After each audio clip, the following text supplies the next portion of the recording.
زبان سے معاف کرنے میں وقت نہیں لگتا، مگر دل سے معاف کرنے میں عمریں بیت جاتی ہیں۔ کوئی بھی شخص الفاظ کا چناؤ اپنے ظرف کے مطابق کرتا ہے، جیسا ظرف ویسے الفاظ۔ مولانا رومی سے کسی نے پوچھا زہر کیا ہے؟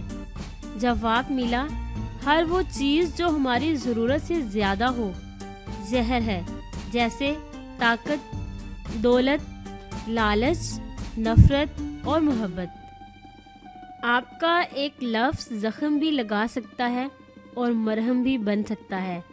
اختیار آپ کے پاس ہے۔ درخت اپنا پھل خود نہیں کھاتے، دریا اپنا پانی نہیں پیتے۔ پتہ ہے کیوں؟ کیونکہ دوسروں کے لیے جینا ہی اصل زندگی ہے۔ رشتہ جب آنسو صاف کرنے کی بجائے آنسو دینے لگے تو سمجھ لو وہ رشتہ اپنی عمر پوری کر چکا ہے۔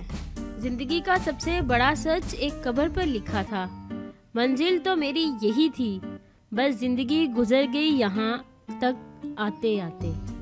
اپنے رب پر ہمیشہ بھروسہ رکھو، کیونکہ خدا وہ نہیں دیتا جو ہمیں اچھا لگتا ہے، خدا وہ دیتا ہے جو ہمارے لیے اچھا ہوتا ہے۔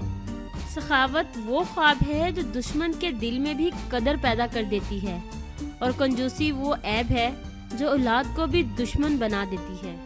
جذبہ چاہے شدید محبت کا ہو یا شدید نفرت کا، دونوں صورتوں میں انسان کو توڑ دیتا ہے۔